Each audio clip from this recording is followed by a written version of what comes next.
Hey, here we are in week 26 of my series Bubble Watch, which is also known now as month 6, okay? I can't believe it's been 6 months we've been tracking these numbers. What I do is we look at the housing market numbers here in the MLS system. I go into my account and we show you the solds, what's active, what's pending, what's under contract, the numbers, new construction, foreclosures, cover all that in the real numbers. And we're checking to see if we can find just that leading edge of when that Jacksonville metro bubble is about to burst.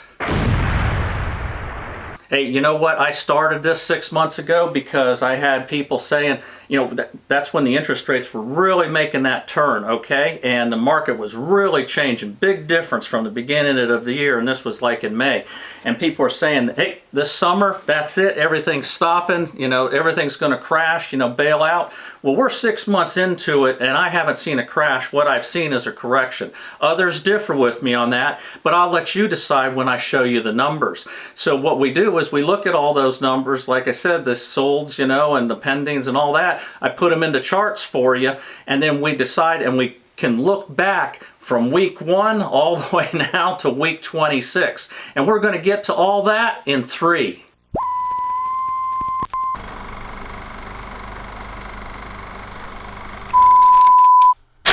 Hey, I'm Tom Kerr, and I'm your host of this show, Bubble Watch, a weekly series that we put on. Hey, I get calls from people all over the country, asking about the market here in the Jacksonville metro area of North Florida. And, a lot of people want to relocate and buy here in Florida. Some people want to move out. And all you got to do is just, if you want to work with me after watching this video and want to use me as your real estate agent, hey, just give me a call or shoot me an email at the numbers you see below. Hey, you know what? I'm just a regular guy who happens to be a real estate agent here, and I share my MLS account with you so we can see these real numbers. Now this is, here we are again. It seemed like I did this a month ago.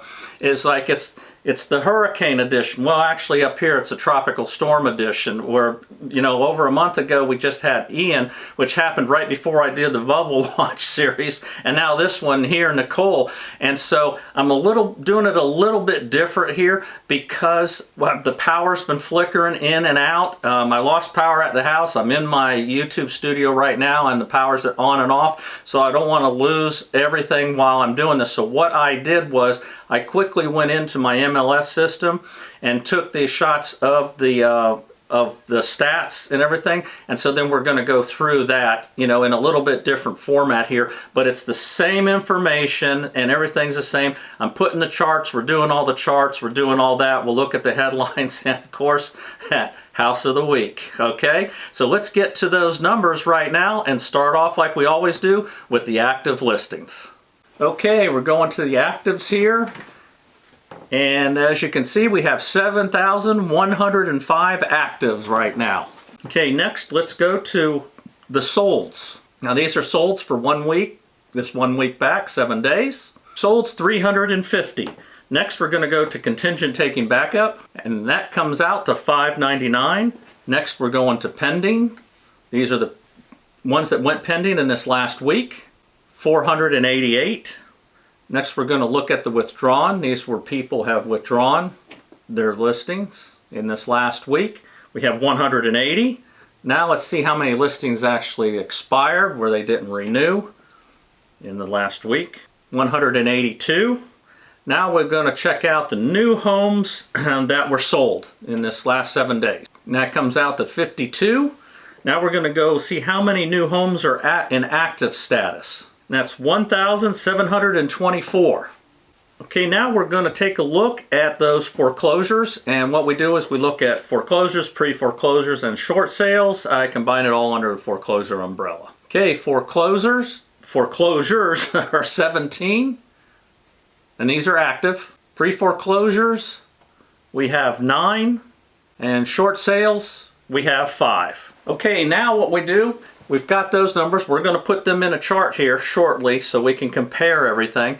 But now I'm going to look at those mortgage rates because they were really climbing up. Remember, they're shooting up, and the Fed raised rates, and I heard all the screams, we're going 8%, 8%, it's going to be 10% by the end of the year and all that. Well, let's see what they did this last week. All right, here we're looking at the 30-year. This is the conventional, and that can't be right. What, it went from 722 up there, 725, 720, 730 when we last left, 7.30, all the way to 662, 6.62%.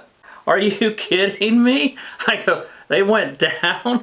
I mean, all the headlines was everything's going up, and everyone's saying, I know what they're all saying, oh, well, this is just temporary because the big wave is coming, which it might, okay? I don't know, okay? I'm not privy to that information from the Fed. They don't call me and tell me what they're going to do and what's going to happen, okay? But, you know, I mean, this is a big deal. All right, now what we want to do, because I say like the FHA and VA are generally less, let's see what those rates went to. Okay, here's your FHA, and check that out. Look at that. You know, it followed the same trend of the red arrows, green arrows, and down to 6.2. Okay, I mean, we're almost touching 6. Okay, let's see what the VA did. Your VA rates, 6.25, they ended up. Okay, I mean, look at that. I mean, they were up there at 6.82 and all, and then dropped 6.25. All right, I mean, this is a big deal, okay?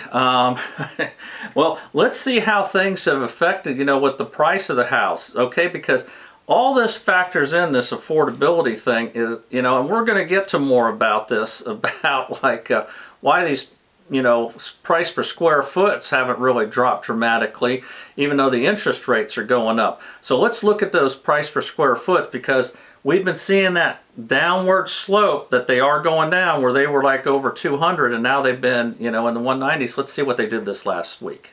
Here we look at, okay, we plateaued, didn't go down. Okay, we end up here, we're still at 195 a square foot. Okay, that's still up there. And, you know, and I was saying we still have an inventory shortage, okay? So, I mean, when you have the inventory shortage, even when the rates are up and prices are coming down, there's still people in the market buying. Okay, some of you may not be and setting out, but we saw here 350 people closed on homes, okay, in just this 1 week alone. And and so, you know, there are people buying, okay, and so that's keeping the price stable. We haven't seen this so-called crash yet. I'm not seeing 2008, you know, and I'm definitely not seeing 1929. But let's take a look at some headlines. Okay, some people probably think this headline is directed towards me. The housing market is worse than you think.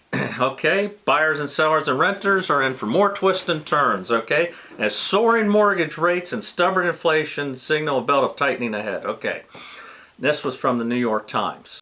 Okay, here they're saying that in this part that the home contract signings fell off the 4th straight month in September. And like I say, you're going to get with real estate, it backs up, you know, usually a month behind there. Let's see, most of the people are searching for U.S. housing bubble and stuff like that, and probably how some of you ended up on this channel. Let's see, contract signings fell for the 4th straight month in September.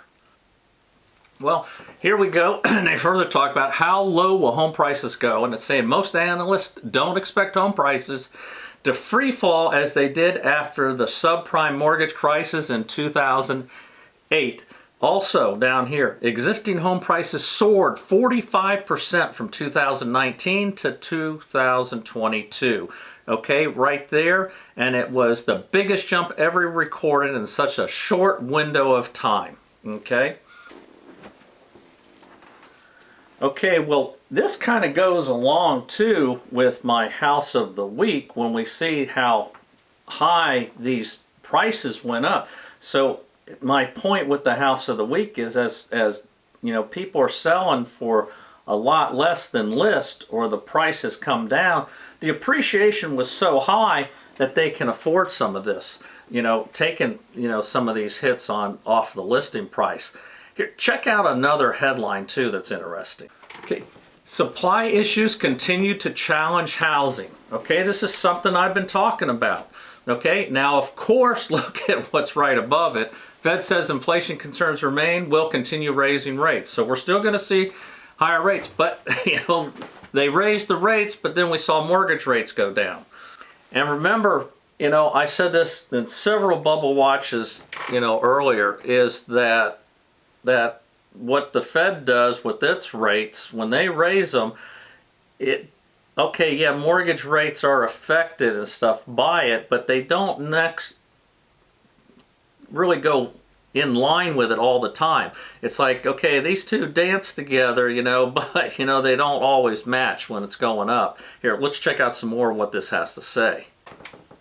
All right, supply issues continue to challenge the housing, okay? While home prices are softening, limited housing remains a problem for the market.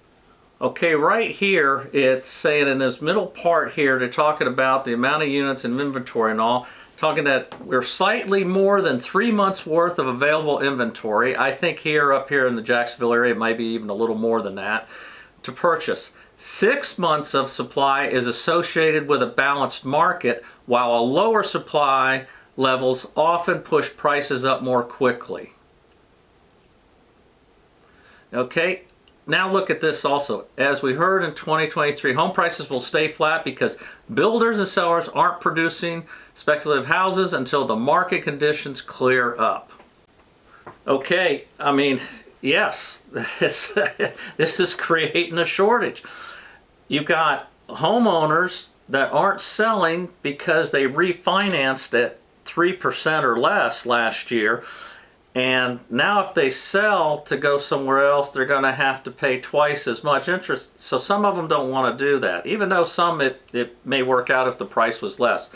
But that's a problem. Builders definitely have pulled back, okay? And this happened after 2008. Builders pulled back, and then inventory problems for years, shortage, and then it blew up.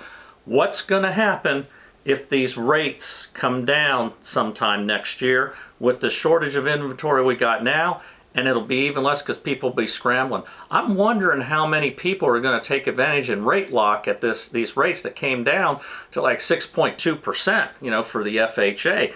I said it's going to be interesting to see how that affects, any future sales. All right, let's look at those charts. All right, as we fill the charts in over here, week 26. All right. We're going to put 7,105 active, solds 350, contingent taking backup 599, pending 488, withdrawn 180, expired 182, new homes sold 52, and new homes active 1724. All right away, I know where everyone's zoomed in on.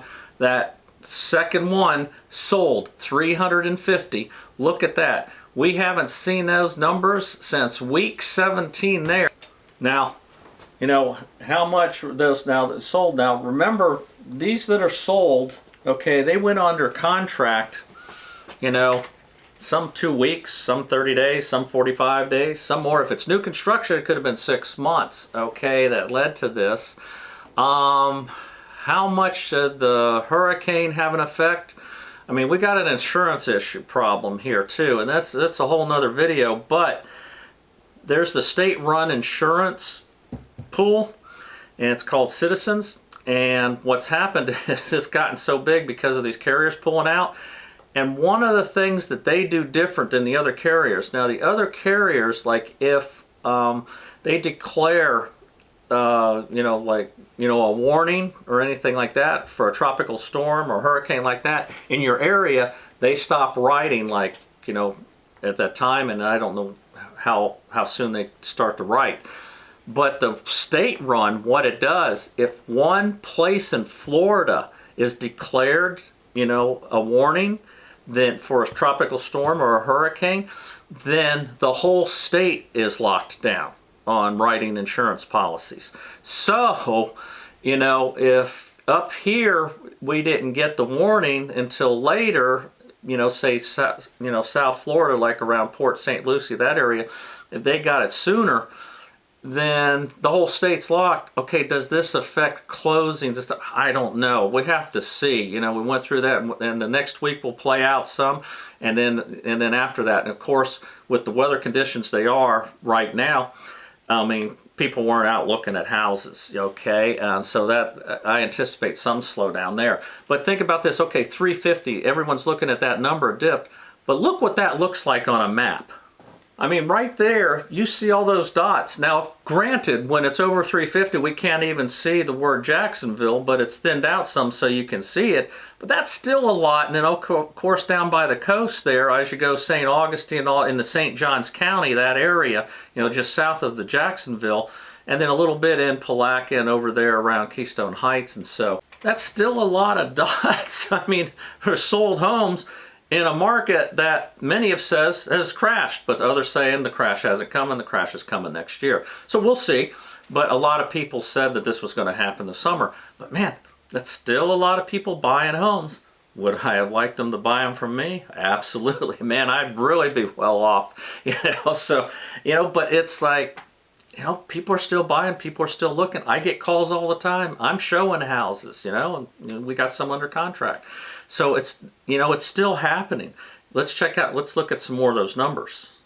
Okay, there, you know, we see the contract contingent taking back up. Okay, those are contracts coming in. Now we see, like, that's when people go under contract, and I don't know, I mean, let's see here. Yeah, it has fallen off some, so, you know, from back there, but, you know, we're still, you know, close to last week, you know, so it is less, and that will affect sales too, to some extent.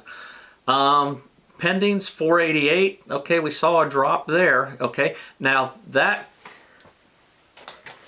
drop in pendings could be interesting, because remember, this Jacksonville area, and I've shown in other headlines, is the highest in the country of people backing out of contracts, okay, before closing, okay, for whatever reasons, you know, maybe they just can't afford the payments. They figured out, you know, like a lot of them forfeit their deposits. Some on new construction too, they back out of new construction. And when our new construction numbers, look at that, dropped dramatically, sold to 52, very low. We haven't seen numbers like that here since week 21 there.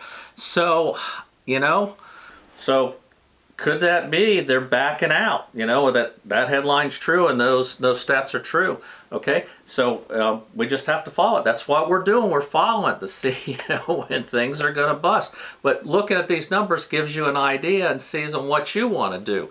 All right, let's put some more numbers into some more charts, and let's look at those below list, that list, all that, above 500, and everything else. Okay, there we're looking at the foreclosures, week 26 there. We got 17, pre-foreclosures 9, short sales 5, total all 31. That has stayed pretty much consistent since we started doing that. So we're not seeing that even though I see headlines that people talk about foreclosures are still on the rise, we're not seeing it here in North Florida. Okay, here we look at, this is the percentage of homes that, you know, sold above 500,000, and 24%. Homes that sold under list, 68%. Homes that sold at list, 18%. And homes sold above list, 14%. Now, these are all resales. As we look, those numbers have stayed pretty close. Okay, here, these last, for these last 3 weeks. Okay? Okay, now let's take a look at those new construction.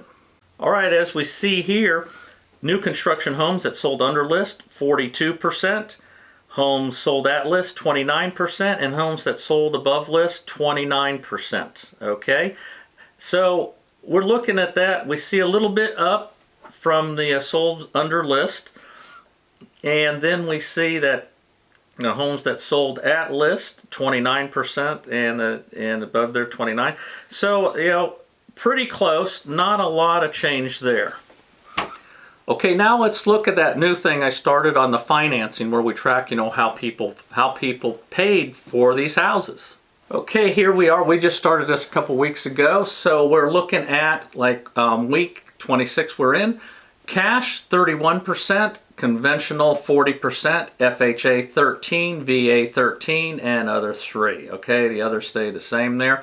Cash has gone up, and the conventional went down. Okay, VA went down a little bit and all that, but the cash has started to go up.